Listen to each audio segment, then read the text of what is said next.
Hello and welcome to the Mental Health Book Club podcast with your hosts Sydney Timmins and Becky Lawrence. We would like to take this opportunity to let you know that we will be covering a diverse range of mental health topics that may be distressing to some listeners.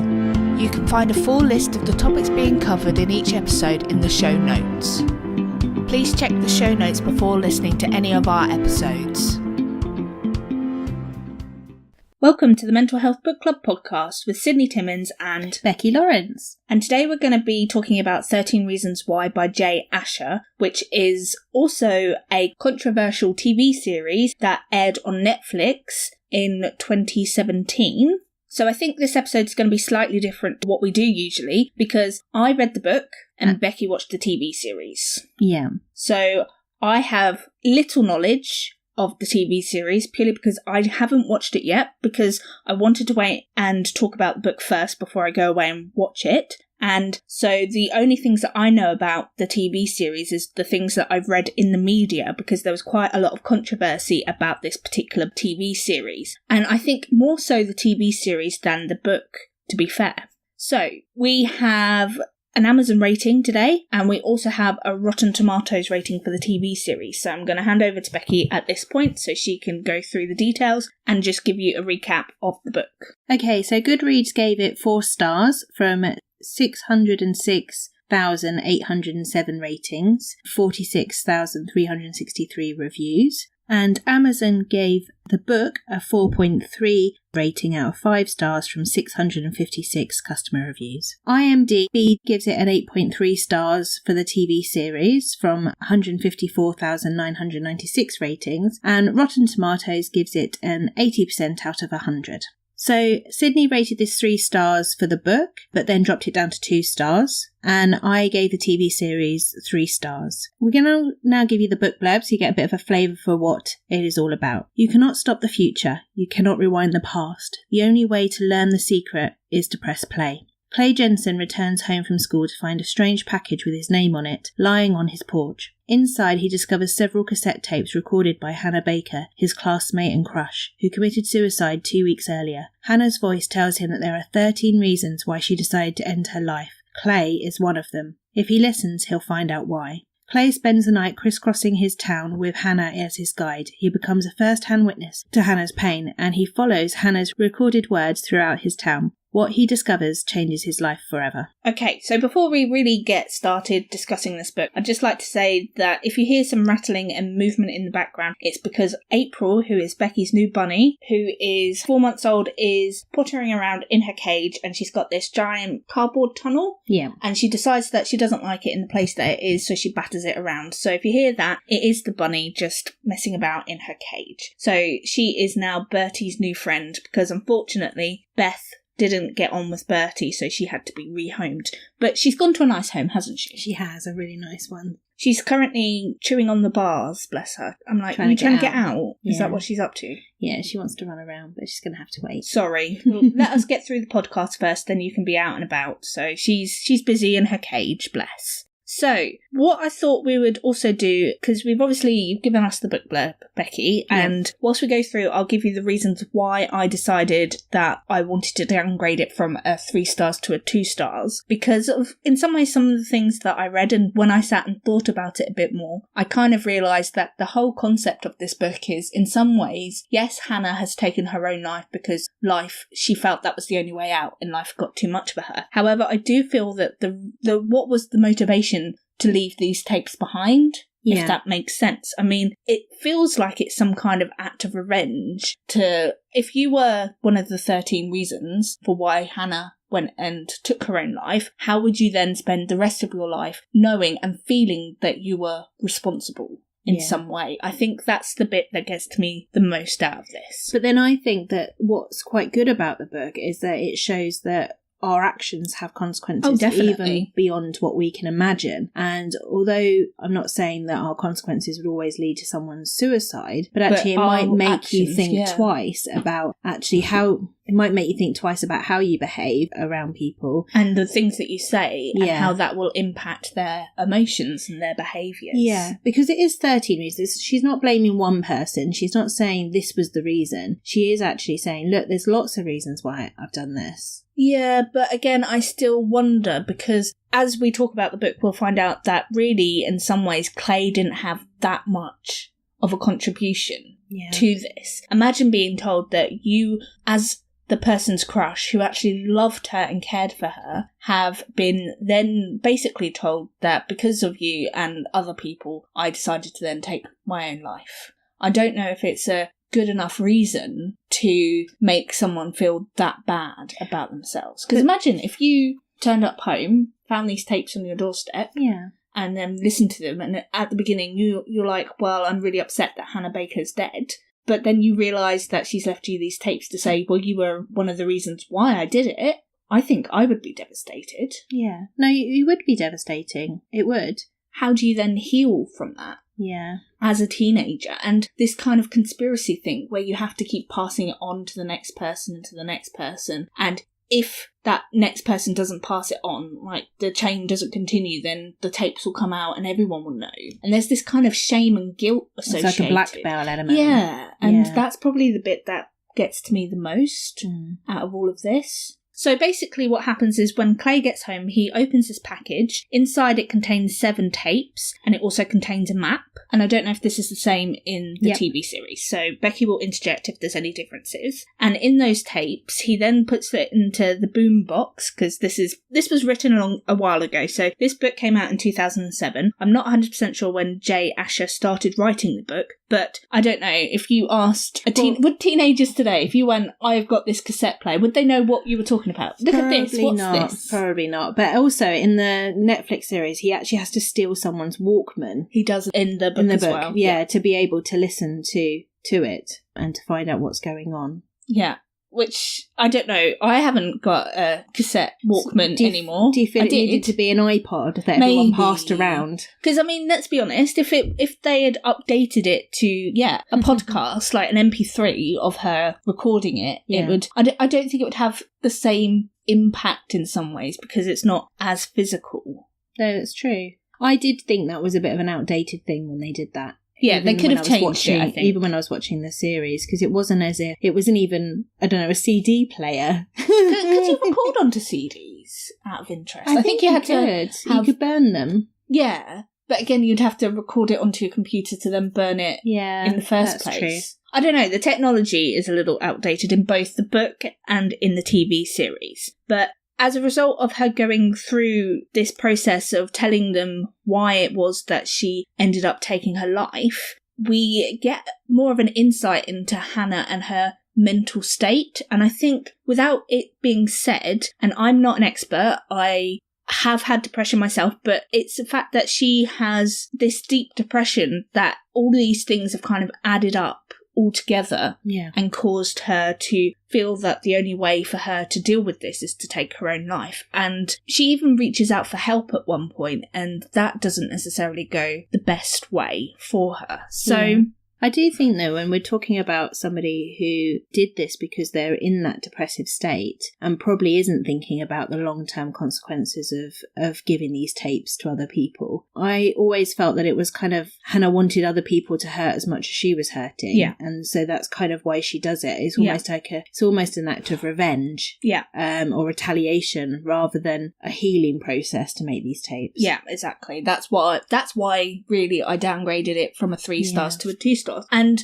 I do think in some ways that this book is really important because once again it's highlighting why people need to talk about suicide and why people need to talk about depression. And actually, the reason I watched the TV series, because I watched it before we had even talked about it, decided to do it as a part of the podcast, it was because as a teacher, the kids started to talk. They were watching it and talking about it, and it almost came a thing that if someone did something to you, you could say, "Oh, well, don't what if I committed suicide?" and that would be the reason why. And kids were actually saying that to each other, so it made me want to actually watch it to understand what they were seeing. I think when it originally came out, the TV series, because to be honest, this book came out in 2007 and the TV series didn't come out until 2017. There was 10 years between the book and the TV series. And it was only really when the TV series came out that did everything kind of come to light, because more people had access to it or were more likely to watch it. I think Netflix has become such a big part of young people's lives. I don't know many kids that don't have a Netflix account and aren't watching stuff regularly on Netflix. Well, to be honest, the only reason why I got a Netflix account was to get access to 13 Reasons Why, which I still haven't watched. Yeah. But I will be now that we're talking about it. Yeah. Whereas I did have it and then was just like, I wanted to see what was going on. And the kids talk about Netflix all the time, even when we're not talking about this. And it was actually our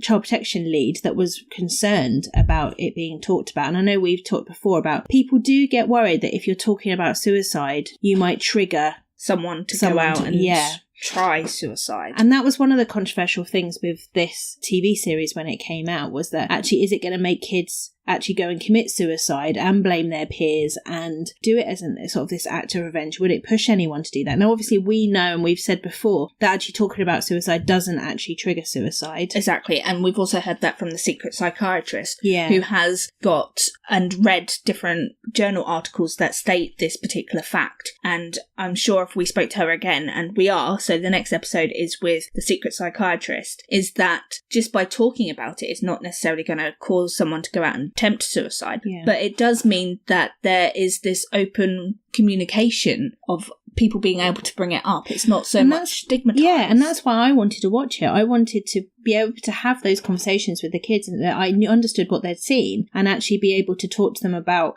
you know, the reasons and the things behind it. And also, not only does this series tackle suicide, which is the main issue, it also tackles a lot of things that teenagers have to deal with. Such as rape and social media. And social media. And there's quite a lot of things, isn't there, really, that could come all together to... I think it's definitely worth watching. But if you are a parent, I think that you should either watch it with your child or after each episode talk about it. I think that's probably another reason why there was this controversy, because in some ways there wasn't necessarily anything for parents to be able to then support them in talking about it. Because in some ways, I don't know, if you're a parent and you have a teenager, having that kind of conversation with them is going to be difficult at best. We need to support parents in facilitating them, because let's be honest, they rely on schools quite a lot. This is why you watched the TV series to begin with, was because, I don't know, did you find that kids were coming in and saying that their parents were talking about it with them or anything? It was more that they'd seen it on Netflix, they'd watched it, and they wanted to talk about it. And I think a lot of the time, students do find it easier to talk to a teacher that they get on with rather than their parents about things like this. And so I think as well, also, I'm quite open about the fact that I didn't have a great childhood and that I have suffered with mental health issues. And so, students wanted to talk to me about what it was, what had happened and what did I think about it. And so we had conversations about whether they should even have access to it, because that's what they were saying as well. Like, they know they have friends that actually, who were maybe not defined as depressed, but actually having those dips that we all have, are getting a bit blue sometimes, and they were worried about if their friends had seen this, that and the other. But that's not necessarily a bad thing, because then they're talking about it. So this is the good thing, which is why I didn't want to give it 1 star, but I gave it 2 stars. Again, it's kind of a bit like when we talked about Made You Up. Again, it may not necessarily have been the best way to discuss the topic, but there's still a role for it to be there. That was talking about schizophrenia and the impact of schizophrenia. And again, I had issues with that, but it's important to have these out there so that there is this starting point. I mean, if you're a teenager, you're not exactly going to walk up to your parent or even you and go, oh yeah, by the way, I'm depressed. There needs, I don't know, do we need this catalyst to help them? Yeah. And I think it was really interesting that you actually took the time to watch it, because you didn't have to. No. It wasn't something that although you were recommended, it wasn't like you lot are all sitting down now and you're watching it. Well, no, a lot of teachers hadn't watched it and they just had going on what they'd heard as well. Like I have in the media and stuff. And the media was portraying it really quite negatively, I would say, in that even the media was trying to sort of say that it was going to cause suicides. And I think the next day after it was released, a young girl did commit suicide, and that got thrown into the media as, oh, maybe it was the reason. But actually, it's so hard to tell the reasons about why people commit suicide. And I suppose this shows how complex the reasons are, that actually it isn't one reason, it's not two reasons. It was just how everything added up together. Yeah. And I mean, I've seen some controversy that says that these reasons that Hannah gives, are they really something that would result in someone trying to commit suicide or wanting to commit suicide? And we'll probably talk about this in a bit more detail as we go through each of the different cassette tapes, but certain things you read and it sounds a bit petty. Yeah. But then at that age, we blow things out of proportion. I mean, I blew everything up. Not even just at that age, but also when you're in a depressive state, the tiniest thing seems much bigger. Yeah. We're reading other books about it where, even just someone chewing can cause you a lot of worry and anxiety. And so it does depend on your mental state as to how big something is. To us it might be trivial, but to them it's, a big deal. And actually, if you imagine when you were a teenager, when someone upset you, when someone broke up with you, all those things, they were a much bigger deal than they are today, or... I don't know, I think because of the borderline personality, it probably would feel like the end of the world, particularly if someone left. Yeah. But that's my issues with fear of abandonment, so... But we maybe have more reasoning and more ability to cope with it. I have a therapist that I can go to and talk about stuff. Whereas a teenager who has been dating someone for 2 days and then they break up with them and then it's the end of the world and their parents are like, oh, for goodness sake. Whereas if you went on 2 dates with somebody and then they stopped seeing you... They ghosted you or something. Yeah, it's not... Like, whatever. It's not such... it wouldn't seem as big as it does when you're that age, That's true. That's true. So I deal with it all the time where I get girls who one moment are best friends, the next day they've fallen out with each other and can't be in the same room, and then the next day they're back to being friends again, because it was one comment and now they've explained and apologised and everything's okay and everything's, it's happy and unicorns are flying around. And it does get to the point where you're just like, okay, even parents say to me, look, I understand this will be over tomorrow.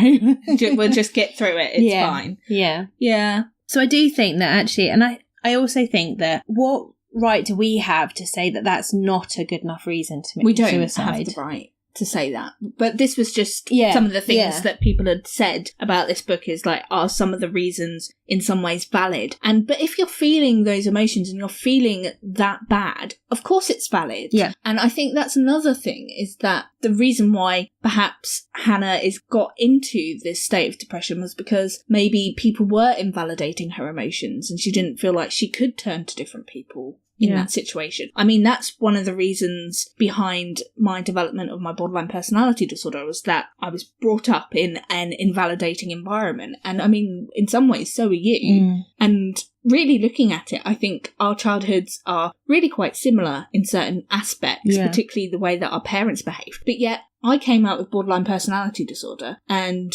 you were strong enough to be able to deal with it and not end up in that position. I know you've still had problems. Yeah. Maybe it's probably my schema telling me that I'm defective because I came out with... Yeah, but then I don't think that comes down to me having any more strength than you have. I think it comes down to either a genetic disposition, maybe it comes down to actually from some of the violence that you had compared to I didn't have that aspect, and that aspect becoming more fear-based, whereas mine was more just, it was the worthlessness, but not necessarily alongside the violence. I think you have to... Every situation is so different. It's a bit like, we could both fall down the same set of stairs. I could break my neck. You could come down and It's not. a bit harsh. No, but you know what I mean? Like you could both have exactly the same accident. Yeah. And come out with different injuries. Yeah, completely. And so we can both have exactly the same childhoods, but come out with different mental results. Health issues at the end, which is definitely what we can see. Yeah. I mean, that's probably... So someone might have had all these 13 things happen to them and not committed suicide. Yeah. And other people have these 13 things happen to them and do. And I think there's a whole combination of reasons. I don't think she has the support systems to help her. Not at school. I don't know about home. In this particular book, there isn't necessarily much about her home life. However, I do think that's completely different in the TV series. Yeah, so maybe you could talk about that. They do a lot more about the parents and how they do try and be supportive, but at the same time, they almost don't. They think, again, she's making... too much of something. Yeah, and when she's sad, they think it's just a teenage mood rather than... she's falling into depression. Yeah. And even when they do try and help, she's actually, because they've got other things going on, she doesn't want to add to the problems and things like that. So she then doesn't share as much as she should. I mean, in the one of the most dramatic, I would say, scenes in the Netflix, which actually is one of the most controversial scenes that's talked about, is the one where she attempts suicide. See, this is completely different to the book. The book basically just says that Hannah died because she took a load of pills, and it's really not really dealt with in any more than that, other than Hannah died. And that's it. Whereas I think it's a lot more graphic in the TV series. In the TV series, she is in a bath. She slits her wrist. So there's obviously a lot of blood. There's a lot of... You see the water changing colour. They're slipping into the water. It's actually very graphical. And then you see the mother come in and find her, and her trying to pull her out the bath and trying to hold her wrists and calling and screaming for help and ambulances. And you see the sheer devastation. And actually the actress that plays the mother, Kate Walsh, who is an amazing actress who I love from her previous Private Practice as a big Grey's Anatomy. And so when I watched actually a couple of interviews with her, and she said that it was one of the hardest things she's ever had to play. Surprised. Yeah, as a mother, finding your daughter in that position. But she felt that the message, one of the things that drew her to this character and actually playing this role, was she felt this message had to be out there. It had to show how... the consequences in some ways. Yeah, and actually how the effect of suicide on families and on the people around them and stuff like that. Because actually, I think one of the biggest reasons that some people choose not to in those last moments and it becomes attempted, and this is maybe one of the reasons why women also often attempt more than they actually go through succeed, unfortunately. That actually it's the who's going to find me, what is the effect on people around me, and maybe the concern about parents and siblings and things like that. So I do think that is one of the things that it does show very graphically, but in a very, very real way. And I actually thought it was a very powerful and effective scene in the TV series. Something that was very hard to watch. It was of course it would be. uncomfortable. You just wanted, to help. This is... what's going to happen. Reality, isn't it? That's the thing, that this isn't like it's something that's never going to happen or could happen. And I know that people will be like, oh, it's never going to happen to me, but this has happened to people. Yeah.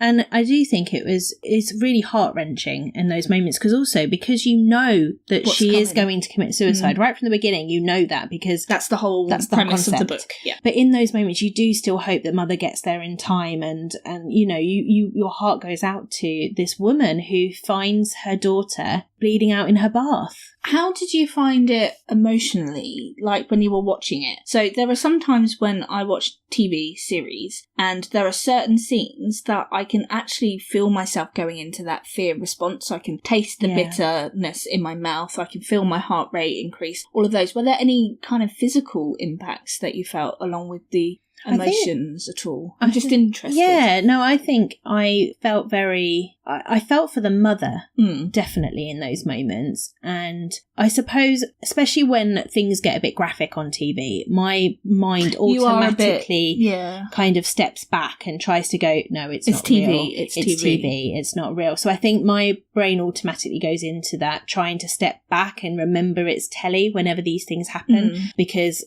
I don't like horror movies. Yeah. I don't like frightening things. And so because of that, I think that's what my brain does. But I definitely felt sad for everyone.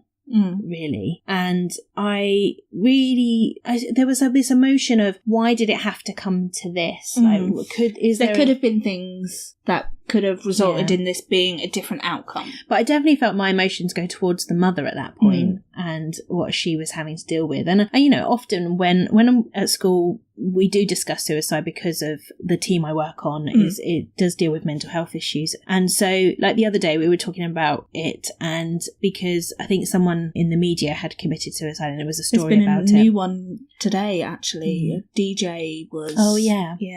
Found dead at 28. Yeah, and so we were talking about it, and one of the ladies said, I'd have to find a way where no one would find me. And then I was like, but then you're not found, so someone has to find you. But then she was like, well, maybe I'd have to find a way that it was a stranger. And I was like, yeah, but then they're going to be impacted. Yeah. And I was talking about my uncle who used to drive trains, and he became a manager. One of his major roles in his job was to be the person that looks after the train drivers when someone jumps in front of their train. My goodness, that must have been really tough. Yeah, and he said, like, some of them would never ever drive a train again. Yeah, because how could you? I mean, you're going to have to probably end up with some kind of post-traumatic stress as a result of someone jumping out in front of your train. Yeah, especially as often it was much further ahead than, say, when you were driving a car, but you had no way of stopping in time. Yeah, you're hitting that person regardless, unfortunately. Yeah, so those moments before where you're going to do it and you have no control over that, must be really awful. That must be devastating to an individual. Yeah, and so no matter how you choose to commit suicide, if you choose to do that, someone is going to find you and have to deal with it. And I suppose the only way to maybe offset that is it not be a family member, because they would be more emotionally responsive. Yeah. Maybe make it somebody who's from the emergency services. But again, that's going to impact them. There's no way to not impact somebody. I mean, when I was with St. John, I had some time on the ambulances, and we were called to a care home, and we turned up to find that there was this poor lady who had gone into cardiac arrest, and so we basically bundled her into the ambulance and got her to hospital. But we were with her for such a long time, and by the time we got to the hospital, we literally walked in and they were like, how long have you been working on her? I think she was like in her 90s, and we were like, over half an hour, and they were like, I think we should call it. And I was devastated, and it was just, don't get me wrong, it's a fact of life. Everyone unfortunately dies. But I was a bystander. She hadn't done anything to herself to get to this point. But it still impacts me now. Like, I watched this woman die. Well, I think we don't talk about death enough sometimes. Like, I say to the kids sometimes, the one thing I can promise you is you will die. And they go, oh, miss, that's really harsh. But it's not harsh. It is true. Yeah, it's the truth. It is the one thing that actually we are going to all have. And yet it's something that a lot of people are so scared of. And so I think that's another reason people find suicide so uncomfortable, because they're so scared of it that actually they couldn't imagine doing it. Does that make sense? Yeah. Whereas for me, I don't think I'm scared of it. I don't want it to happen yet. That would, but... Death, you mean? Death, yeah. I don't want it to happen yet, but at the same time, I know it's something that will happen in my life, and you actually have very little choice over when that will happen unless you commit suicide. Or even attempt in some ways. I think what we might do is, I've been there. I've attempted suicide on several occasions. Maybe I should do an episode about what it was like for me at that time. So maybe that's something we can do in the future. Yeah, I think that would be really interesting. And it's only one person, remember. It's only my perspective. But it may give some people an insight into how much pain and suffering you think was going on. This book is, and this TV series is one person's account. Yeah. And yet it gives so much insight. I think one person's story can have a massive effect on a lot of people. So I think that'd be really interesting for us to do and to share. Cool. Okay, so we'll pencil that into the diary. Let's get back to... Yep, let's go back. So I think maybe we'll start off with cassette tape 1 side A and then go through each of them, because again, there's some differences between what happens in the book and what happens in the TV series. So in cassette tape 1 side A, we hear about Justin Foley, and Hannah and Justin share a kiss in the park. And as a result of that, she develops a crush on him, and despite this, Justin then goes and betrays her by telling his friends that it was more than a kiss in the park.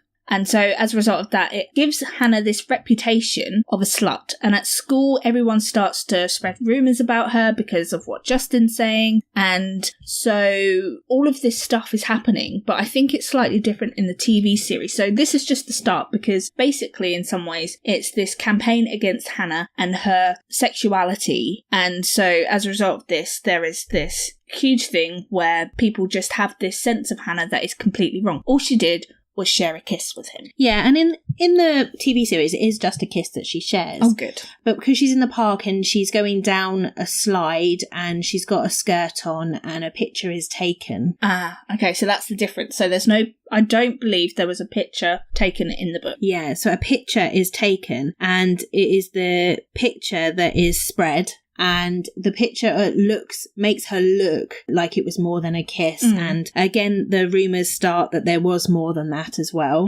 And so that then becomes this huge thing, especially as this is actually Hannah's first kiss. That's the way it's said in the TV it series. is again in the book. And so, you know, her first kiss, her first special moment that then gets trounced all over by everyone because she gets this reputation of being a slut because he's like, oh yeah, we did more than just kiss. She gets slut shamed by everybody, and this causes her to, you know, feel embarrassment, feel that everyone's staring at her, feel that her privacy has been impinged on, hasn't it? It's really been taken away. It's not her special moment anymore. It's a moment that everyone now knows about, but in the wrong way. Yeah. And I think that's really the start of her story, isn't it? It's this beginning part, and in some ways, when we come on to cassette tape 1 side B, which I think we should go on to now, is that she is put on a list by this guy called Alex Standall, and he publishes a hot or not list, which is very charming, and he compares all of the girls in the class based on their different body parts, and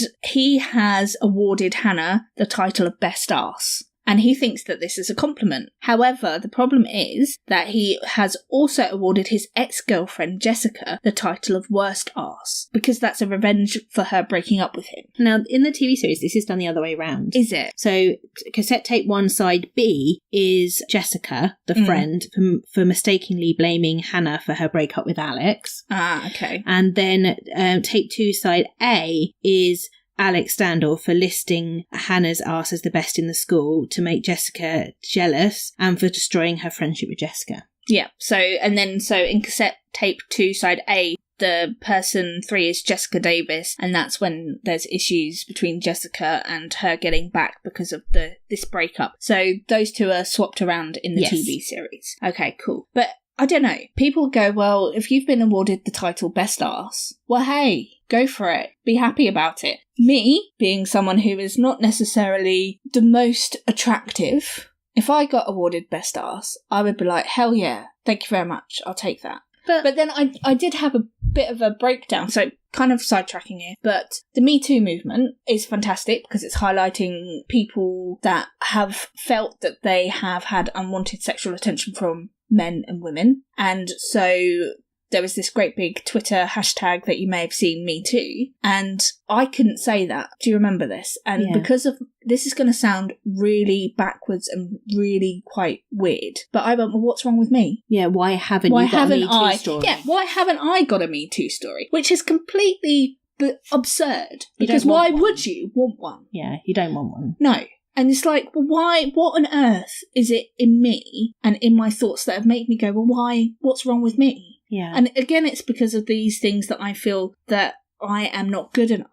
And it's my way of putting myself down. But why on earth? Just how, like, well, I suppose when you think about it, why on earth? If you were one of the girls that wasn't in that book, or wasn't on that list, I would never be on that list. I'd probably be the worst. But it's a hot or not list. So if you're not even not, but even if you were forgotten from the list, I think that would probably be even worse because I wouldn't be a non-entity. Yeah, and so I can see where you're coming from. I think it was as a result of this book that I went a bit weird. It's not my fault. It's not my fault. It's just the way my brain works. It is. And I'll probably talk more about this. And that probably was partly because I did tweet a Me Too. You did. And I feel really bad that you had to go through a situation that meant that you had this Me Too or was able to say this. I mean, why would I ever want to put myself or want that for me? Do you know what? It's really difficult to articulate. But then that links into the body images and and women generally have a lot of things about body image. My niece is really struggling with it, and she's 9 years old. Yeah, it's ridiculous. And she's starting to mature very early. And to her, she just can't accept that this is what's going on. And so it was heartbreaking when I went and visited them over the holidays and she was talking about this. And you just want to tell her how perfect she is, no matter what. Yep. And that actually your body's going to do a lot of changing, but it'll all be all right in the end. Yeah, it all works itself out. But part of me, I was saying to her that actually everybody has a bit of body they don't like. Yeah. And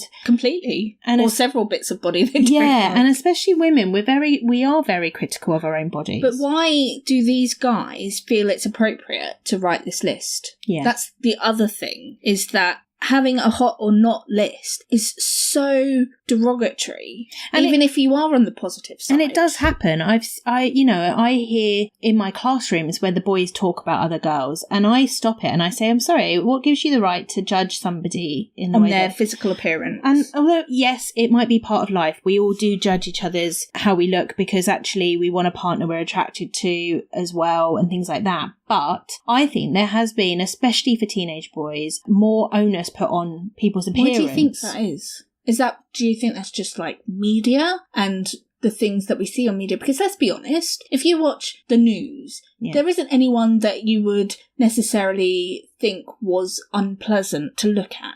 No. Or they're generally skinny women and they're young and they're vibrant, like all of the older ladies they've got rid of. I definitely think there is a level of it's because of what we're being shown. Yeah. We're not shown normal people. I also think it's part of their brain development. Well, and their testosterone, being...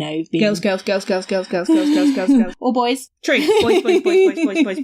Anyone else, really. Yeah, and so I do think there is a level of that. But I do think we also don't give boys enough credit, I think. No. Recently, we had a group of people come in and do a play for... Oh, yes. Yeah. This is good. This is a good story. This is good. We had these people come in and do a play for us. And in part of that play, they had people come in to teach sex ed to the children. And the whole play... See, this is when I went, how can you have a play about sex ed? This really confused me. Yeah. I'm not ashamed to say But it was this. actually really funny. I laughed so hard. It was so good. And what we will do is give you a link to them below when we do our show notes, because they gave me a little card about them and they are amazing. So if you are out there and you're in education, they're really worth getting in. And it's young people. They are all under, I think, 25, and they all perform this play, which is all about the 5 years at secondary school. Really? How cool is that? Or 7 years, because they do a bit of A-levels as well. And it goes through and you see how these kids start to develop at different times and have different issues. And one of those things is that they have these sex ed people come in and talk to them, and they make it very funny and about how, we don't tell them everything that we should maybe tell them. Well, we are very focused on the mechanics. Yeah.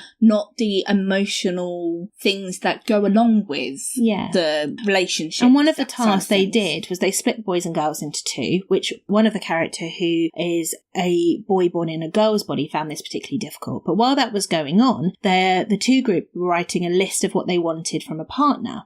Aww. And actually, when they looked at the two lists, were they similar? They were very similar. They wanted someone who would make them laugh. They wanted someone who they got on with. And although, yes, the boys also did discuss the appearance, so did the girls. And actually, I do think that they also want someone that they're attracted to on a mental level as well as a physical level. Well, let's be honest. There are probably men and women out there that are absolutely stunning, but yet their personalities may not match up with yours if you were to decide that they are going to be your partner. Yeah, and I've dated people who were very attractive, but their intelligence, this probably sounds really horrible, their intelligence just wasn't on the same level as mine, and so I felt I had to explain more than actually you just want have a conversation rather than anything else. Yeah, and that's my personal choice. Other people would actually feel flattered by that and would love it, but for me that was choice, and we all have choice. So this play though was really interesting to see how they portrayed actually the boys do want what they want. There was one character who was obsessed with porn and did talk a lot about female bodies and stuff like that, but the other boys were actually kind of critical of him at times, because they were kind of saying, actually, I fancy them because they're attractive and stuff. And they did a bit of the rating people, and with the girls there in front of them, which was, this girl was sitting on his knee and he was talking about the girls that he would, who he found most attractive at school, and then didn't talk about her, then wondered why she got annoyed. And you could tell that actually around the room, you could tell some of the boys who probably felt a bit uncomfortable because they'd probably done that and not realise the impact that had on the girl that was sitting with them and why they were then annoyed with them. This is when you're sat there as a teacher and you're like shaking your head going, what? Yeah, this is where testosterone is higher than brain development. And you're sat there going, seriously, it was very funny. But I do think that actually boys and girls do want someone that they can connect with. It's not just all physical, but we forget that. So the next part of the tapes that we are looking at is really the relationship between the female friends. So it's Jessica with Hannah. Yeah. And as Becky said before, even now with teenagers, it's pretty fraught. She's nodding, which isn't helpful for a podcast. Just saying. Yeah, it is. And we often get students who were friends one minute and they're not friends the other, who have upset each other on especially social media, who have shared a photograph they weren't meant to, or showed a person a photograph, or said something nasty, and there are lots of that goes on at school. We do seem to deal with quite a lot of that. So I think we probably covered that in quite some detail now and previously in this particular podcast. So I think we should move on to cassette tape 2, side B, which is Hannah's issue with a peeping Tom. So in the book, she confesses to a classmate, Courtney, that she thinks that she has a peeping Tom. And so Courtney decides with Hannah that they are going to try and catch him. Yeah, they want to set a trap. Yeah, and by doing this, they go to Hannah's room, and whilst they're in the room together, Hannah is sat on the bed and Courtney goes and opens one of her drawers and she exclaims about finding toys in Hannah's drawer and makes a big scene out of it. And Tyler's there with his camera because he is the school photographer taking photos, and as a result of that, there is a new rumour that supports Hannah being a slut because now she's found with sex toys. I also think that there was a photograph of the two of them that they stage a massage. So Courtney is giving Hannah a massage in the book. In this TV series is very similar in the way it's set up, that there is a peeping Tom, she's worried, she tells Courtney, they go to her house, and this is slightly different. They have alcohol, they're drinking the alcohol, the two of them become close and they end up kissing. And then there's the photo. And that's when Tyler takes a photograph from outside. He then spreads that photograph around the school, which shows that it's Hannah, but you can't quite see who the other person is. And then Courtney separates herself from Hannah and tries to separate their friendship because she doesn't want to be identified as the other person in the photograph. Right. Okay. Well, that makes sense. And really, I think this is probably an important topic to be covered. I mean, I spend most of my time listening to certain podcasts that include true crime, and one of those is Real Crime Profile. And on that is a lady called Laura Richards, who is a stalking advocate. And I think in some ways, this particular book, yes, it's teenagers stalking other teenagers, but I don't think it's going to be that much different to an adult in some ways, because you're still in fear that these people are watching you and doing things they shouldn't be. And I don't know whether maybe in the book it's a little skipped over as a topic. Yeah, I think it is. I mean, when I was sort of 16, I had probably called him a stalker, who was a student in my school who, again, kept coming to my door, kept asking for me at the front door and stuff, but also was telling everyone that we knew at school and everything, or at college then, that we were dating and that we'd been seeing each other and I'd been around his house and all this kind of stuff, which was all lies. And the only conversation I'd had with him was to basically tell him, Stop it. Yeah. And so, and it was really scary to think that people were believing this guy and were coming up to me and saying, are you dating him? Is this what's going on? And I kept saying no, but you've got to keep fighting this rumor. And it was very scary to have somebody who had control of your life story almost, because they were telling a story that wasn't true. to people. And obviously when you are a teenager, you are worried about what other people think of you and stuff like that. And so you want to, there is a level of you want to be dating the right person and all that kind of stuff. And so it was embarrassing. It was people who just were believing it when it wasn't true.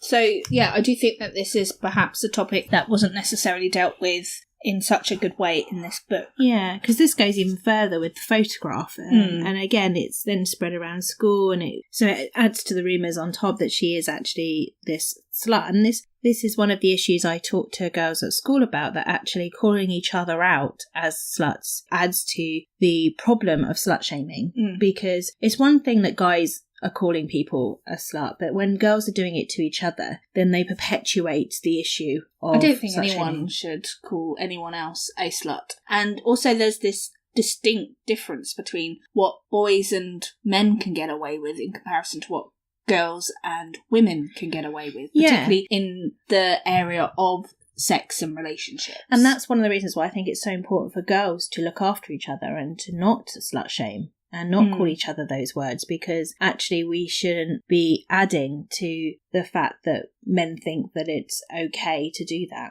But I guess on the other hand, that as a teenager, in some ways you are so insecure about yourself that lashing out at other girls for behaviour that you think is inappropriate might just be an easy way out. And I always say to the kids as well, most kids are saying that they're doing stuff they're not doing because actually, they... bragging rights. Yeah. And so there'll be kids in every class that say that they've lost their virginity, but actually they haven't. No. Well, it's kind of a badge of honour in some respects. I don't know. Do you think that in some ways? I think for the boys it is. I think for the girls, sometimes they say it to boys because they want the boys to see them as sexually mature. They want to see them as something desirable. But then at the same time, if that then gets out, then it's they're shamed for it, but the boys aren't necessarily shamed. I mean, we had an awful case at my school where unfortunately a student was raped. And then when she came back to the school, it wasn't by somebody in our school, but the person who did it had friends in our school. And so the kids found out about it. And they were calling her a slut for it.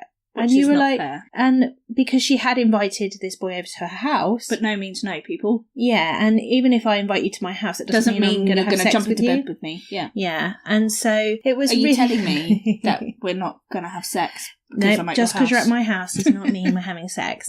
Damn. And it is that level of, actually those girls calling her that, I found was sickening. It is. I think so. So I do think that, in the book, he is adding to these issues through his peeping Tom and spreading these rumours and all of that kind of stuff and photos and... But then the girls aren't helping either, because there's also the fact that Courtney... In the next tape, Courtney then goes, and she's not really interested in being Hannah's friend. She's more interested in using Hannah for the fact that Hannah has a car and certain other things. So she gets this ride to this party, and when she's at this party, she ditches Hannah, and she then starts spreading rumours about what she found in Hannah's bedroom regarding the sex toys. But that's only in the book. And I don't know if that's the same. Yes, in the TV series, Courtney actually starts by trying to distance herself from the photograph. And partly that comes out that because she actually is wondering about her sexuality and she doesn't want everyone else to know that. So they don't want the rumours of her kissing another girl. So instead, she tries to say it's another student who's openly lesbian in their class. And then she also starts adding to the rumour about Hannah and Justin and worsening all that's going on. And so because of that, that's the reason in the video that Courtney's on the tapes. Oh, okay. I guess that's also quite interesting because I don't know, I think the way that we are viewing sexuality is changing, and I think we still have a way to go on this, but I don't know, back in the 2007s, like between 2000 and 2010, how open would teenagers have felt that they could be? I don't know. Again, it's different now because I don't think when I was at school, I don't think there was anyone that was openly gay. Yeah. I don't know about what now is happening. Well, now there are students that are openly gay. And I think that's a shift again in this whole, why should she feel ashamed when it is something that she feels? Do you know what I mean? Yeah. But then also, some students are private and don't want that information out. which is, again, fair enough. And some students aren't sure what's going on yet, and so don't want to be open about it because they don't know yet. So I think there's a whole aspect of things going on there to do with sexuality as well. But I think it's a bit less shameful. I think, I don't know, I felt, particularly with you talking about this, because I haven't seen the TV series, but I feel that maybe Courtney is ashamed of her feelings, and that's what's making her react the way she is. And I don't know, I think that I think it's still hard to come out today. Oh yeah, I think there's still a lot of teasing and stuff. But I think I think there is more acceptance, definitely, and there's more impact for students coming forward and saying, "Look, I am, but this is these people are teasing me," and there's much more. And it's unfair for them to be being teased. I mean, I remember back at school when it was something that people, "Oh, you're so gay," as like a slur against another person, which students still try and use now, but we get picked up on it a lot. Whereas there was no picking up on it back in the day, when we were at school. Whereas everyone would just be like, "Oh, stop being so gay," and it's not an insult. I don't. No, and I did feel a bit sorry for Courtney in a way when this happens, because she is just trying to hide her own. It's her own personal life. Yeah. Why should everyone be knowing about it just because Tyler went and took a photo and then spread it around? I think that's the bit that gets to me. It's the bit where she, then adds to the fuel to the fire. Shaming. Yeah. If she'd left it as just, telling it someone else and not then wanting maybe it to be her. Better. Yeah. It's difficult, I think. I mean, as a teenager, you're not exactly, I don't know, even as an adult, I make mistakes about things that I say and do. Yeah. And it's definitely no different from when you are a teenager, but she's probably also scared about people knowing it. And if she can put even more distance and tar Hannah's character, then it more the better, because people aren't going to believe Hannah. Yeah. Interesting.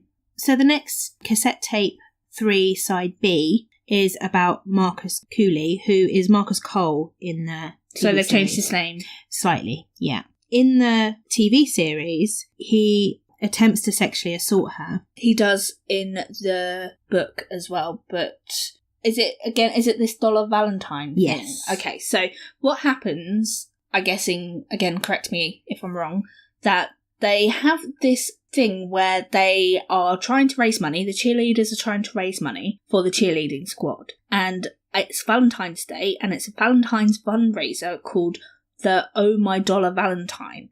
And so what happens is you have this questionnaire, you fill in this questionnaire, someone else fills in a questionnaire, and somehow they magically match you together with someone, and you guys go off and you have a date. And it's said that the person that they are matching you with is your soulmate. And it turns out that Hannah is matched with Marcus, and they go on a date to Rosie's diner. And once they're there, she thinks she's being stood up at first. He doesn't show up for a long time. Is that the same in the book? In the TV series? Yep. And he finally arrives and he tries to take advantage of her. And even though she tells him to stop, please don't. And she does. She's quite forceful in the end. She's like, look, no. And in the end, she pushes him to the floor and he calls her a tease. Yeah. Because obviously he's got in his head, because of all the rumours about Hannah, that she may be easy and that she's wanting it, which no one should ever think this about another person, full stop. I mean, it's just outrageous. But because of that, he thinks that it's fine for him to touch her inappropriately. Yeah. And because there's these rumours about her and these other people, it's fine. Yeah. Yeah. That she's actually, that if she's done it with other people, then that's permission for me to go and it's not. Touch. And it's not. It's not. Yeah. And so this attempted sexual assault is what he is in the cassettes for. Which is fair enough. I think that is probably a serious thing. And she doesn't necessarily go and try and do anything about it at this point. No, but, when that sort of thing sort of happens, you don't know necessarily what to do. No, and especially when it's attempted, well, actually nothing, there was no actual rape, so it doesn't count, kind of thing. And there's this idea that maybe it was all in her head, or maybe it was, she saw it, he was coming on stronger than she thought. Plus it's in public as well, so other people have seen it, so she feels ashamed. She feels that she again is the one being judged for this, even though actually he's the one that should be judged for what happened. it's his actions that are the problem. And she was actually thinking this was going to be a nice evening with Marcus, and it turns out to be really horrible. So, I can see why she is just devastated by it. And this should never happen, really, to anyone. And I know that you spend quite some time with your kids at school going through the message of no means no. Yes. And just trying to get them to understand that. But what about no? But what about no? But what about no? No means no. And it's, and even then, they ask me things like, oh, but what if you're married to them? No means still no. No means no. Even doesn't if mean that you can go and do things. Yeah. Oh, well, what about if you're partway through? No means no. If they say no, you stop. What if they don't really mean it? Well, how do you know? If they say no, it means no. And even if you think that they are teasing you or whatever, that doesn't matter. If they're saying no, no is no. Exactly. So anyway, no is no. And again, this adds to her slut shaming, the slut shaming, and all of those things that are going on. That actually it makes her feel that everyone just sees her as this slut, piece and nothing of else. Property or piece of meat that they can do whatever they want to, which must be quite heartbreaking. Yeah. That she's not being seen for who she is. She's just being seen as this sexual object by boys in her class. Yeah. So that leads us on to cassette tape number 4, side A. And in the book, we are moving on to Zach Dempsey. That's correct, in the TV series as well. Fantastic. So as a result of her altercation really with Marcus, and after Marcus goes, well, if you're not up for anything, I'm off, and ditches her. And to be honest, to be fair, ditching, I'm glad. Yeah. She deserves better. Yeah, that's good. Even if he thinks I don't think in some ways that we should consider it as him ditching her. I think it should be her ditching him. Like, no means no, dude. Anyway, and so after Hannah fails to respond the way he wants, because Zach then tries it on with Hannah as well, so it's just adding insult to injury, because once again, someone else is trying to get her to respond to him in a certain way, and she doesn't, because she has just had this horrible incident happen to her, which isn't fair. And so he then retaliates in an act of revenge. Does this happen in the TV series? So they have this class, and in this class they have this kind of like pigeonhole system where if they're discussing something and someone wants to leave them an anonymous note about something that is interesting or something that person has done or anything really, they can do that. And what happens is that he removes what are called notes of encouragement from Hannah's pigeonhole. So she starts to think that no one likes her because there are no notes of encouragement in her pigeonhole. Yeah. And she sees everyone else getting them as well. Yeah, exactly. So in some ways she's kind of being singled out by the fact that she's not getting any of these encouragement notes. And she's left an anonymous note in one of the pigeonholes about contemplating suicide. And the teacher brings it to the class and asks the class what they feel about this particular note. And the class come to this conclusion that it is purely an attempt at getting attention. But if it was, then why would it be anonymous? Yeah. In the first place. Does this happen? Is this in the TV? Yeah. Cool. So, first of all, what I'd like to say is that it is never, well, I'm not necessarily saying it's never, but there is more going on than just attention. And even if it is attention, there's a reason someone wants that kind of attention, anyway, and therefore they need support. Some help and support, So I often find at school where things happen and teachers go, oh, they just want attention. And I'm like, yeah, but why do they want that attention? That's what you need to address and actually support and find out, why would someone want that kind of attention? Yeah, exactly. And I mean, we've also discussed in other podcasts this concept of that someone, even in the healthcare profession, will turn around and go, well, you've attempted suicide. If you were really that committed, you would have been successful. And we've seen that over and over again. And let's be honest, how much pain must that person be in to feel that that's the only option for them? Yeah. That's the thing that gets to me. And we need to talk more openly about this. And it isn't, yes, okay, as you said, it may be a cry for attention. But again, why? Yeah. Why? What is the underpinning reasons? That it's not just that they're doing it. There's other ways to just get attention. They could just be the loudest in the class. If they're using such an extreme way to get attention, then there must be something going on that needs addressing. Yeah, it's obvious that they feel that they're not being heard by others. Because let's face it, you probably have kids in your class that come in and you know that they're going to be as loud as possible because they want that attention. Yes.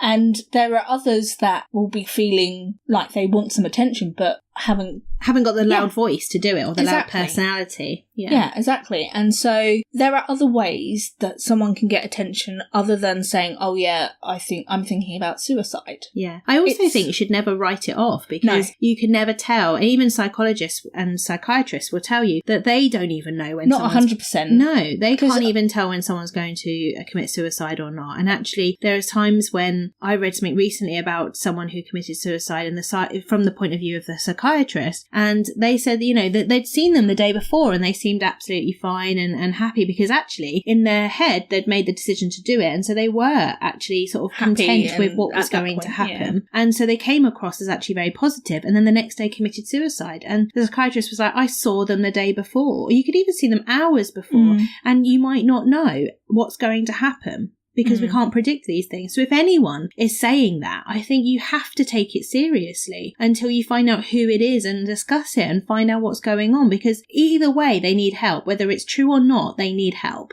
Yeah, and I mean, for me, I did attempt suicide, and it was because I'd gotten to the point where I was so low about everything that there was nothing that really felt like I couldn't continue. I felt like I couldn't carry on with my life as it was. And yeah, okay, maybe it was a cry for help, because it then meant that I got the help that I needed. But it took for me to get to that point to realise that there was something seriously wrong. Yeah. And that's even inside of me. Yeah. Well, I mean, on a smaller scale, when I had a bout of depression when I was about 18, it was the moment I thought about hurting myself. And not to commit suicide, but to hurt myself, that I thought, well, I'd wish I could hurt myself. Why don't I hurt myself so that I don't have to go out today, which is ridiculous in a way, because then I'd still have to go to the hospital. But anyway, that was the moment that my brain kind of went, look, you need to see a doctor. This isn't you. This isn't right. And that's when I went and got help. And I know that's on a smaller scale, but it's still the same principle. It's the same, yeah, that some people, that level is different. Yeah. See, the self-harm for me was just normal. It was a different reason you were doing it. You were doing the self-harm for reasons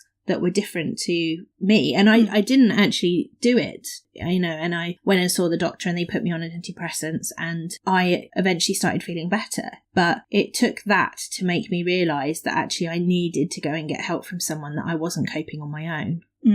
Because we do feel, and we're brought up to believe, or at least I was brought up to believe, that you should just carry on and keep going, and that you... Oh, it's the British way. You were the maker of your life, so therefore, if it's a bad life, it's your fault. And I felt so worthless. So yeah, if someone is saying that they are feeling suicidal or contemplating suicide, really it shouldn't be brushed under the carpet. Yeah. It's important that you talk to that person and try and offer them help in any way you can. But that's just my perspective. So the next tape is cassette tape 4, side B, and we meet Ryan Shaber. Is that the same in the TV series? It is, yes. And is it about poetry? It is. Okay, so Hannah is a bit of a poet. She likes to write things, and so when she attends a poetry class outside of school she finds out that there is another guy there, and she shares a poem. And as a result of her sharing that poem, Ryan then steals that poem and publishes that anonymously in the school newspaper. And when students and teachers start to criticise the poem harshly, Hannah takes that criticism to heart.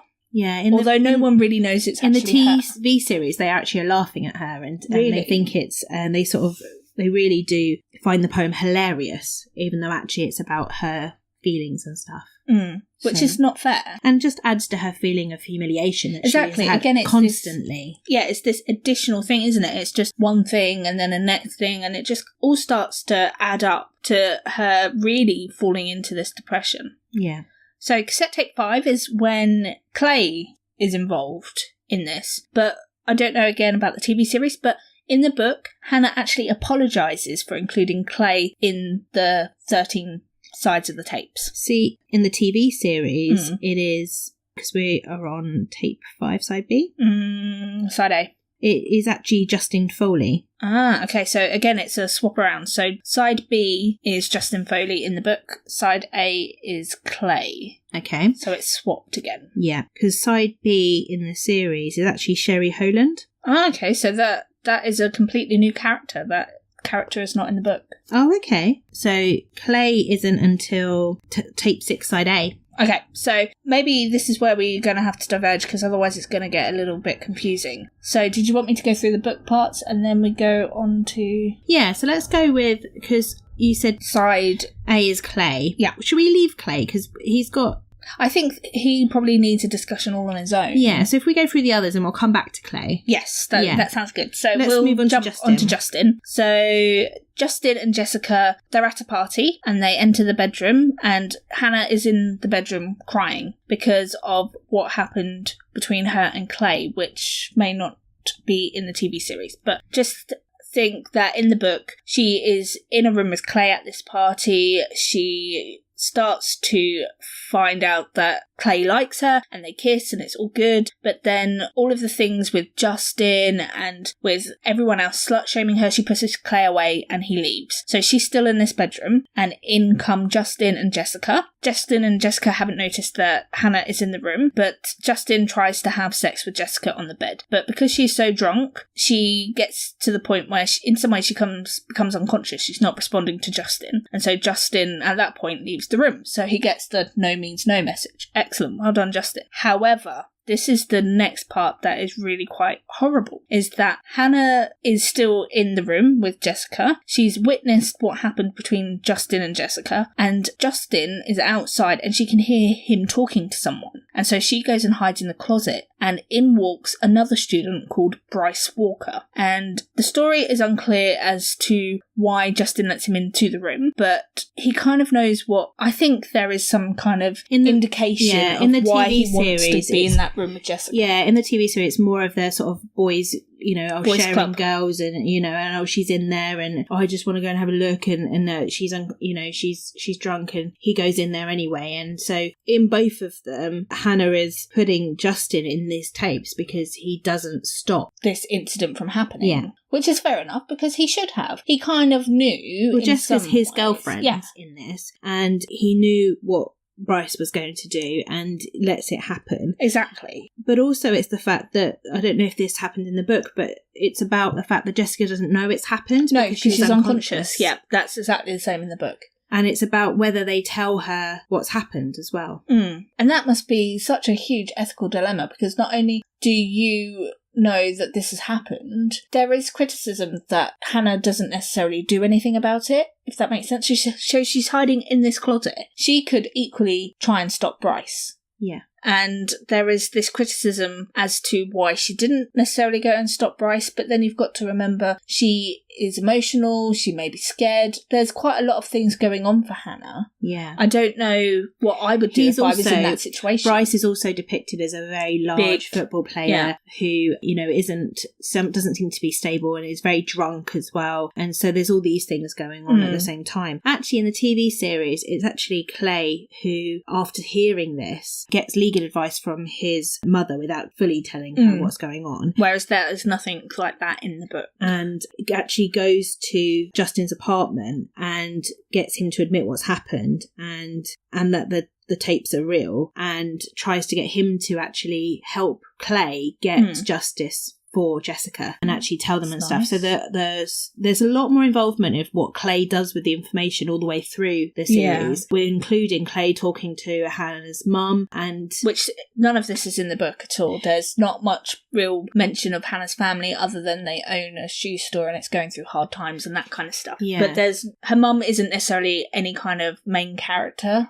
She's just mentioned in passing. And Clay's relationship with Hannah is much more, I think, in the TV series, because they actually work together at a cinema, and that they... they do that in the book as well. They do go and meet up outside and things like that. So they do have more of a relationship, I think. So, yeah. But we'll come back to Clay anyway. Yeah, because he's an important player in this book. Yeah. So that leads, in the book, it goes on to cassette tape 6, side A, and we're introduced to Jenny Kurtz, who was the cheerleader, who was extremely excited by the fact that Hannah was paired up with Marcus. Yes. Now, in the TV series, she's called Sherry Holland, and she's still the cheerleader, And I don't know if this is true in the book, but she hits a stop sign. Yep, exactly has a the same. minor accident. Knocks the stop sign over. Hannah wants to report it to the police, but Sherry refuses to do so because she doesn't want to get into trouble. Which is, I don't know about you, but that's maybe a typical teenage behaviour, because I wouldn't want to be in trouble. But then I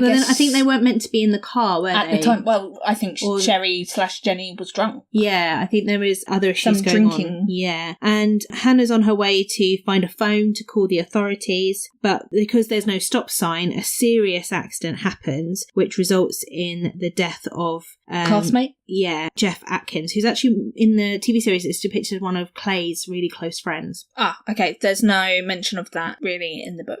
Yeah. And so the accident goes down as a drunk driving accident, because to say that Jeff had actually not stopped at the stop sign or taken out the stop sign at the same time. When actually it wasn't him in the first instance. Yeah. And Sherry refuses to come forward and say what happened, even though Clay wants to, because Jeff's parents want to know that Jeff was sober when it happened. Which is fair enough, isn't it? Because in some ways they're placing the blame on Jeff. And obviously Clay being his friend as well, in the CV series, Clay gets really angry at this because obviously it's his friend's death, and he's already coming to terms with what happened still, because this is all really quite fresh. Yeah, so not only has his best friend died, but also his crush has died, all in a short space of time. It must be quite overwhelming for anyone, let alone a teenager, to be in that position. And yeah, so in the book again, she does exactly the same. She tries to go and report the incident, but when she does get to try and report the incident, they've already said, oh, the accident, and that's when she finds out this accident has happened. Yeah. In some ways, I do wonder how much they could have done if they had instantly reported, because you don't really know about the timeline. Yeah. If they had instantly reported the fact that the stop sign had been knocked down in the when TV she wanted series, to, like depicted, how much time has passed? Yeah, in the TV series, it's depicted as a very short amount of time. So yeah, who would have said they would have come out and repaired that stop sign, or at least had a police officer there to try and tell the drivers that there's a stop?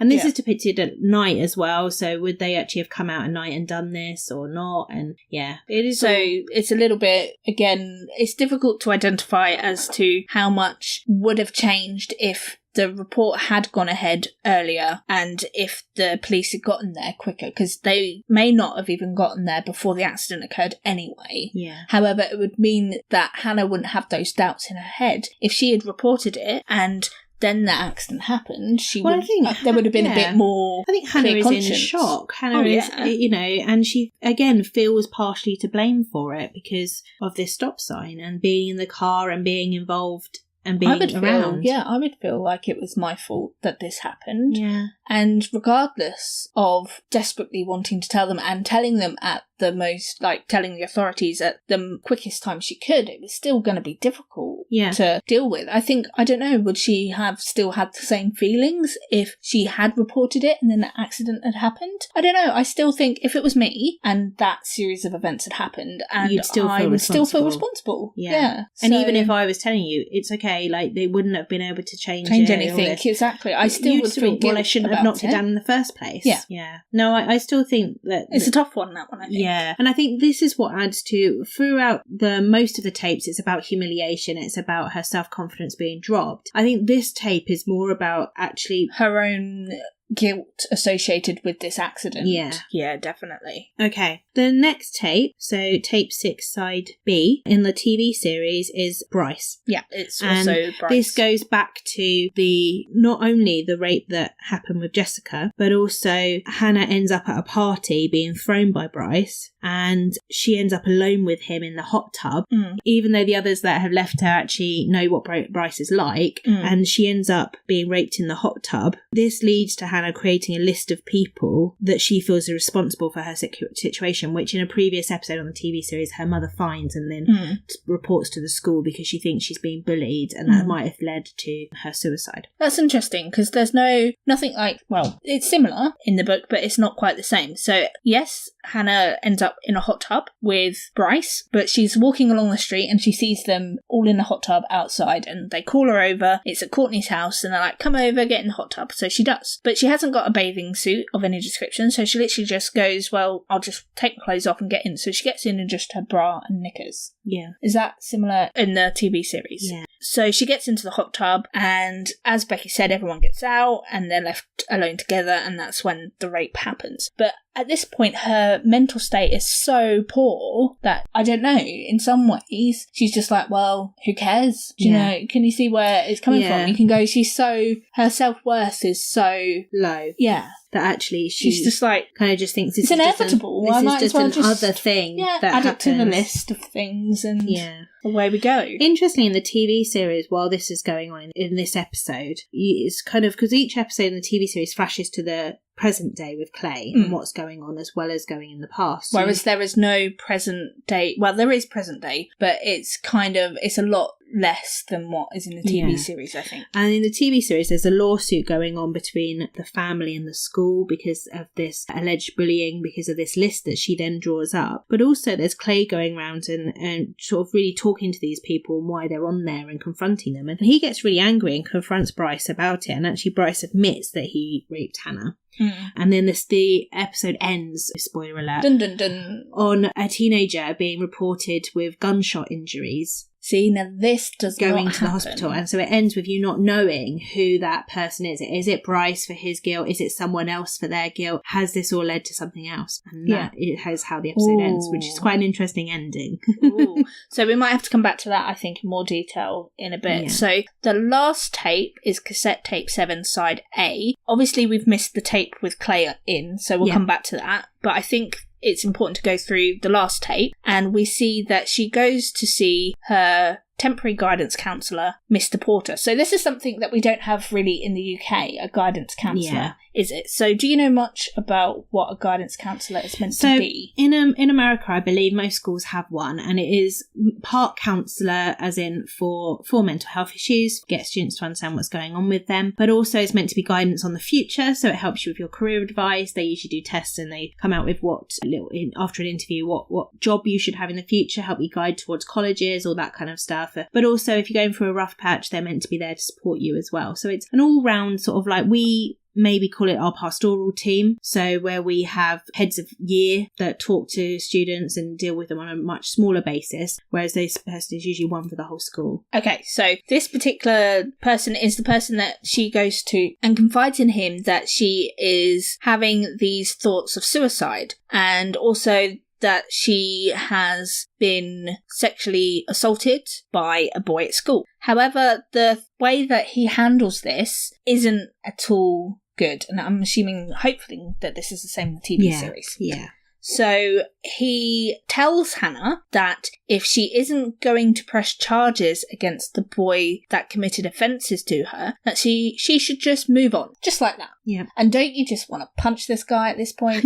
Yes. So yeah, I was just like, you have to be kidding me. And I could go on a giant feminist rant at this point about the fact that for some reason it seems that violence against women and girls is of a low priority. The conviction rates associated with women who are assaulted are extremely low. There are these issues where the burden of proof seems to lie on the woman. And if you can't prove that something happened, then it didn't happen. Yeah. And I mean, there was this shocking case that recently in Belfast, and this poor woman was raped and she reported it, which is fantastic. She reported it. However, for some reason, the jury found these guys not guilty, even though these guys have bragged about it to each other. They've bragged about it to their friends. It has been outrageous the way that these men have conducted themselves, but yet they still got away with this crime because they said that there wasn't enough proof, because it was their word against hers, even though there was so much evidence of the bragging and everything after their fact, but because there was no proof of the actual event itself.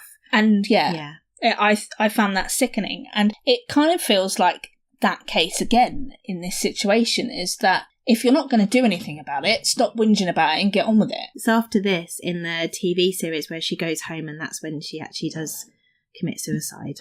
Yeah, and I think that's pretty much the case in this situation as well. But again, she's like, look, I feel like I want to do something. I want to hurt myself. I want to end my life. And he just kind of shrugs it off. And I don't know, as an adult, I don't think I personally, I don't know, I've not been in this situation, but I don't think I could personally shrug it off and just go, well, if you're not going to do anything, there's nothing I can do to help you. Well, we are also told as teachers and all staff members in a school that if a child says to you that they're thinking about taking their own life or hurting themselves, immediately we have to refer to our child protection team. And even if we thought that they were doing it for attention or whatever reason at all, they have to actually look into it and investigate it and take it seriously, not just kind of brush it under the carpet. And there's even a form we have to fill in when we have to ask the students certain questions. Oh, that's good. Which we were given by medical professionals. And from that, we then ask the questions, and that means that form can be taken to the hospital with that student. And we literally, I've even done this, I've rung parents and said, look, your child is having these feelings. This is what they're thinking. I need you to come and collect them and take them directly to A&E to actually get assessed. Yeah.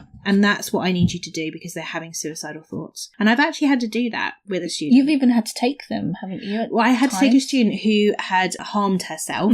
She wasn't attempting suicide, but although she could have been, really, by the damage that she did. Yeah, but she was self-harming, and in self-harming had caused a lot of very deep injury. And so I had to take her to the hospital. But for the suicidal, because unless they're in immediate risk, as in they have taken something or have hurt themselves and so need medical attention straight away, we are able to wait until parents can come, and as long as we monitor them and sit with them and make sure they're not alone in the time that it takes for the parents to get there to pick them up to then take them to the hospital. But if we thought they were in that much care, then yes, we would take them straight to the hospital. That much danger. That much danger, sorry. So we do have whole systems in place for this because, it is a serious risk and you can't just brush it off. And that's what he does. Yeah. And that's the bit that really upsets me. A question that I had that is kind of, again, another sideline, sorry guys, but is there any emotional support that you guys are offered when you're dealing with children with their mental health? Does that make sense? Is there anything? Because this has got to take its toll on you, because it's taking its toll on me just listening to the stuff about we are. It's not all of our teacher unions that we have to be a part of by law offer counselling services. Good. So there are phone lines you can immediately ring. Our school also has a phone line that they have access to that they actually provide for people, but they also obviously as colleagues will support each other. And we have had to do that where we've had to talk to someone and get it out. You are asked if you have a support system as well. So for me, people often go, well, you live alone and that, and I'm like, I've got very good friends, so I would often talk to you. Now that doesn't mean I give you the direct information, because obviously there is a child protection and child protection and all that means that I don't give out children's names when I discuss them on the podcast and stuff. All general cases, a bit like the secret psychiatrist when she talks about these things as well. It's a sort of similar thing. And so when I do talk to my support system, like you, talk to Sydney about what's going on, I, are able to get it out. I've even talked to my own psychiatrist about it because I had a particular case. It wasn't a suicidal case, but the student's story of their childhood reflected something that was happening in my childhood. Their mother actually had the same medical condition that I have, and that triggered a lot of things for me. So it meant that I've spoken to them about that and been able to deal with it. So you're right, it does mentally take a lot. I mean, they do say that people that work in the pastoral side of schools burn out a lot quicker than people that work in sort of like heads of department and that. I don't know how you would be able to distance yourselves in some ways from these kids that are going through so much. Well, no, you're in this job because you care, and you can't just switch off caring. No. So there are times I come home and I worry about kids at school, and especially as you're sending them home, and sometimes what they're going home to, and even though we do the right things and we call child protection and we get social services and they're doing the best job they possibly can, you still worry about what you're sending these kids home to sometimes. Yeah, definitely. And what emotional state they're in, and we can, all of us can only do the best job we can do. But that means, and it's taken a lot of psychiatry to help me get to a point where I have to accept that there is a limit to how much I can help the children I am at school with, because you have to radically accept it. Yeah, I'm not their parent, I'm not their friend, I'm not a psychiatrist, or I'm not a social worker, and so as a teacher, there is a limit to what I can actually do, and it's taken me a lot to accept that, and even at times I still can't, because I care about these kids. You want to just take them all home and look after them. Yeah. It's tough, definitely. Yeah. So that's the last cassette. Should we go back and So I've got one little bit, because I don't know where the TV series goes at this point, but at the very, very end of the book, Clay has listened to all the tapes. He has packaged them all up and he's passed them on to the next person. And he goes back into school the next day after he's listened to these tapes, which in itself is extremely brave, because I don't know if I would be in a mental state to be able to go and face people, even though not everyone would have known what Clay's gone through. There are people before him that have listened to these tapes. I couldn't do it at all, full stop, just no. But he goes into school and he runs into a classmate called Sky Miller, and she is what everyone probably would have singled her out as different, and they were bullying her and all of that kind of stuff. But he starts, because of what he's gone through by listening to Hannah's story, he has identified that maybe that there's something that can be done to help Sky.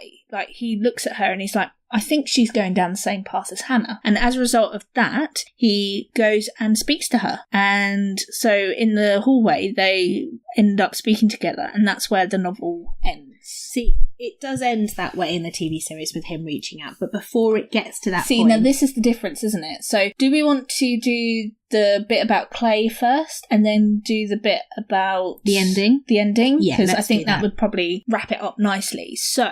Clay, basically, it turns out that Clay hasn't necessarily really done anything that bad. However, Hannah feels that he needs to be on this particular list for a particular reason. So she basically apologises to him. She's like, to be honest, you don't really deserve to be on this list, but unfortunately our interactions were part of the reason I went and took my own life. And so at this party, they start to get close. They talk to each other, have a giant conversation, talk about everything. They kiss. She calls it a fantastic kiss, and then it ends up in her pushing him away because of all of the things that are coming back to her. She's like, well, they're gonna just see this as another way to slut shame me. They're good because we're in a room together and it's just me and you, and there's kind of all of these things, and she starts to panic. And as we say, so she starts to panic and she's pushed Clay away so that she is protecting herself so she doesn't hurt herself further. So in the TV series, it is actually at the party where they're talking in the room after they've got close, they've started sort of seeing each other, they've been working together at a cinema complex, and they've sort of the little spark is starting to happen. And then they end up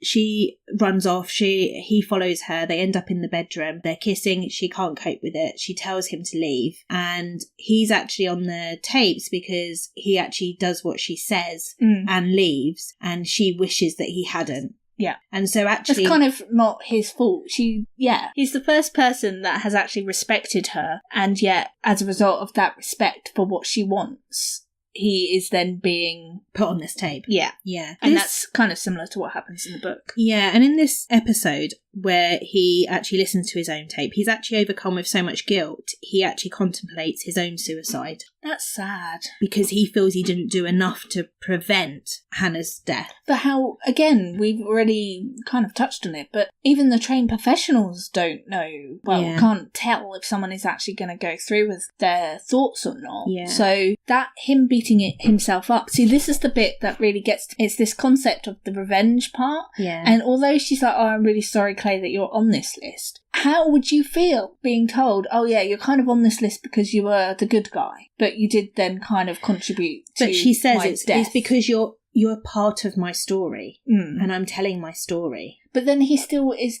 he's got so much guilt. And that's the thing, that this is such a guilt-provoking way of telling people what has happened that I think I would be exactly the same. Yeah. Any of these people, don't get me wrong, some of them are awful people and awful teenagers, and the things that they do are outrageous. Yes, we don't all make good decisions at times. Yes, we may regret our own behaviours, but for Clay to feel that much guilt that he contemplates his own suicide, do you think that that's what she would be intending? No, probably not. No, I don't think she's thinking about but yet the she's still done of it. These tapes, really. Yeah. Yeah. And actually, what does happen in the TV series is in the last episode, it kind of goes through all the people and their reaction and kind of concludes all of Whereas that. you don't necessarily see that in the book. Yeah, because Clay actually confronts Mr. Porter about him not taking Hannah seriously. Yeah. He hands over the tapes, including where he's recorded Bryce saying that he did rape Jessica. Again, that's not in the book, Hannah. So yep, that's interesting. And so he hands those over. He also tells Mr. Border he's the subject of the final tapes and he needs to listen to them. See, in the book, he just passes them on. Zach and Jessica admit their mistakes, and Tyler hides ammunition and guns in his room. No way. And you start seeing that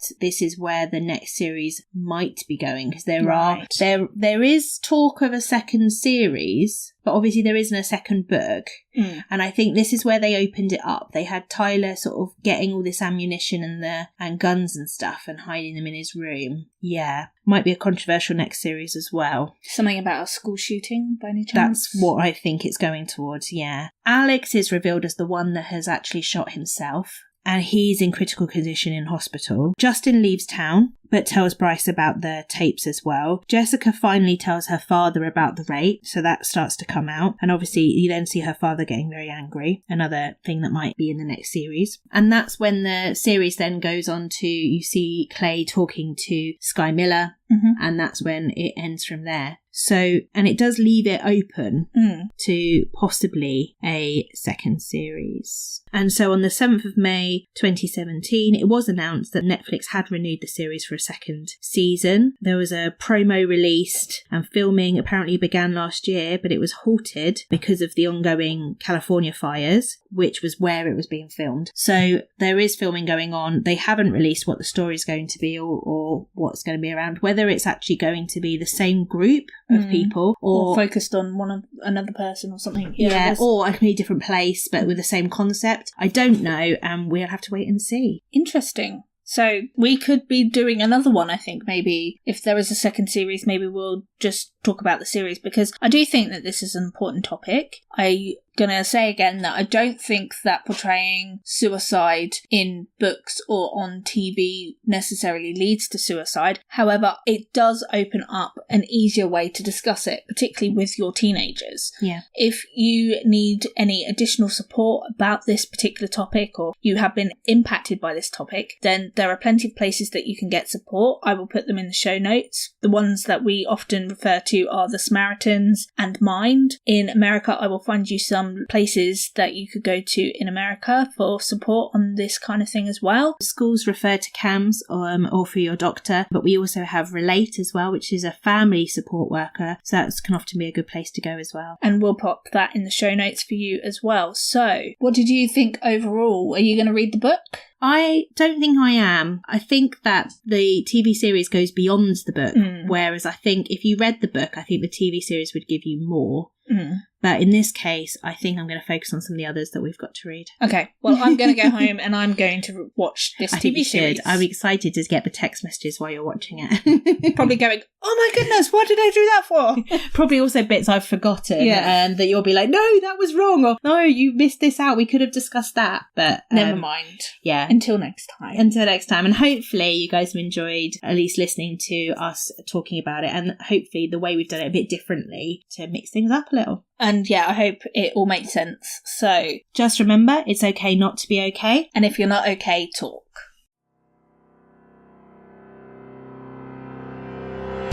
Thanks for listening to this episode of the Mental Health Book Club podcast. If you need additional help with your mental health, please contact the Samaritans on 116-123, which is a 24-hour helpline. And if you need additional information about mental health issues, please visit Mind at mind.org.uk. Our next book will be Clown and I, Riding the Wildling Spirit, a bipolar memoir by Ryan Heffernan, and our next episode with the Secret Psychiatrist will be on bipolar disorder. If you'd like to find out more about the MHBC podcast, please visit our website, mentalhealthbookclub.com. We really hope that you enjoy this podcast, and we would like to hear what you think. Please head over to Twitter, follow us at MHBC_podcast, or head over to Facebook and follow our Facebook page, which is Mental Health Book Club. If you would like to show your support further, please share us with your family and friends, and leave us a 5-star review wherever you get your podcasts. We are now on Patreon. Please head over to patreon.com/MHBC to donate as little as $2 a month to the Mental Health Book Club podcast. As a result of your donation, you will get early access to some of our episodes. You will get specific episodes that are only for patrons, and you'll be eligible to be entered into free prize draws.